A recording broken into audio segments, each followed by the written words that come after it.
Quand j'avais 5 ans, ma mère nous a proposé, à ma sœur et moi, une activité de bricolage. Nous étions ravis de pouvoir utiliser des ciseaux de grands enfants au lieu des petits ciseaux en plastique. Bien sûr, elle nous a prévenus de faire attention et de les utiliser correctement. Mais ma sœur et moi, nous avons pensé qu'il serait plus amusant de nous couper les cheveux à la place du papier. Nous nous sommes cachés sous la table en jouant à la coiffeuse jusqu'à ce que maman revienne et nous trouve. Oh non, qu'a fait ta mère ?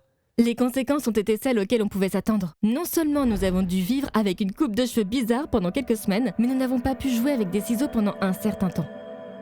Ma mère était assez contrariée par toute cette histoire. Mais nous nous sommes excusés et ma mère, ma sœur et moi en rions aujourd'hui. Ces petits moments sont si particuliers quand on grandit et qu'on y repense. C'est tellement vrai. Et le pardon est un élément important des relations saines et fortes. D'accord, c'est une façon intéressante de le dire. Pensez-y. Nous allons les uns vers les autres et nous demandons pardon, parce que personne n'est parfait, et nous croyons aux secondes chances. Le pardon n'est pas quelque chose que nous devrions considérer comme acquis. Nous disons dans le credo que nous croyons au pardon des péchés. Ce n'est pas rien si l'on y réfléchit. Oui, et je crois que j'ai toujours été reconnaissant pour le pardon. Nous croyons au Saint-Esprit, à la communion des saints et à l'Église. Et le pardon des péchés est mentionné dans la même phrase que toutes ces choses. Peut-être parce que l'Église et les apôtres ont reçu le Saint-Esprit et le pouvoir de pardonner les péchés. D'accord, mais qu'entendons-nous par péché ? Le mot péché dans la Bible vient du mot grec amartia, ou du mot hébreu kata, qui signifie tous deux manquer la cible. Ce mot était utilisé dans le tir à l'arc et le jet de lance. Lorsqu'une personne manquait le mille, elle commettait une erreur, ou amartia. Il ne s'agit pas seulement de faire une mauvaise chose, mais aussi de ne pas atteindre notre potentiel de bonté. Dans le tir à l'arc, nous manquons parfois, intentionnellement ou non, le point de mire. Comment l'Église pardonne-t-elle nos péchés ? L'Église peut pardonner les péchés grâce au pouvoir des sacrements. Tout d'abord par le baptême, qui nous guérit du péché originel et de tous les péchés personnels commis jusqu'à ce moment-là. Wow, depuis que j'ai été baptisé quand j'étais bébé, je n'ai jamais pensé que c'était une question de pardon. Lorsque Jean-Baptiste baptisait les gens, c'était pour qu'ils se repentent de leurs péchés.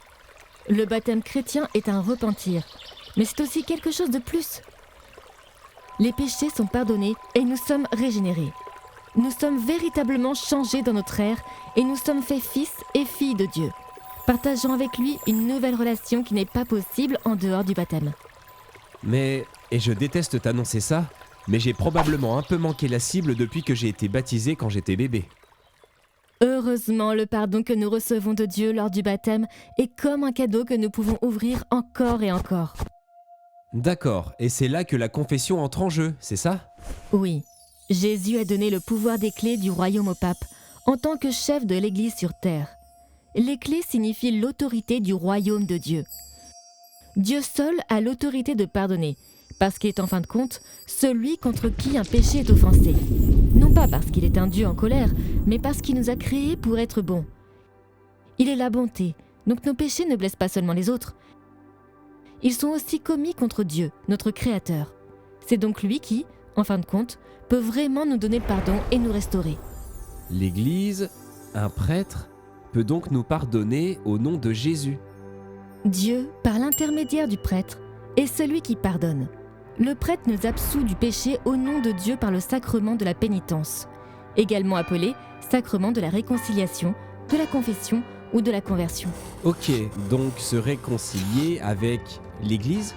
Jésus nous pardonne nos péchés par l'intermédiaire du prêtre et de l'Église. Et nous sommes réconciliés avec Dieu et avec l'Église, ce qui signifie que nous sommes également réconciliés les uns avec les autres. Et cela peut sembler assez fou, mais il n'y a pas de péché que l'Église ne puisse pas pardonner au nom de Jésus. D'accord, j'ai compris, et c'est assez insensé.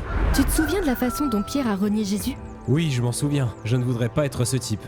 Eh bien, après la résurrection, Pierre a pu s'asseoir avec Jésus sur la plage et recevoir de lui le pardon pour toutes les façons dont il l'avait laissé tomber. Jésus a cherché Pierre et a réconcilié sa relation avec lui. Imagine ce que ça a dû être. Oui, ce serait très intense. Eh bien, nous aussi, nous pouvons être pardonnés par Jésus. Le mot réconciliation contient le mot cils, comme les cils de nos yeux. Dans la réconciliation, nous pouvons revenir cil à cil dans l'intimité avec Jésus. Et nous croyons en ce pardon. Nous trébuchons souvent sur le chemin de la vie de disciples.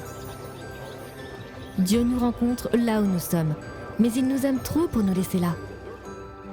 Grâce au pardon et à la grâce que Dieu nous offre en Jésus-Christ, nous avons l'espoir de partager la résurrection du Christ et de vivre avec lui pour toujours au paradis.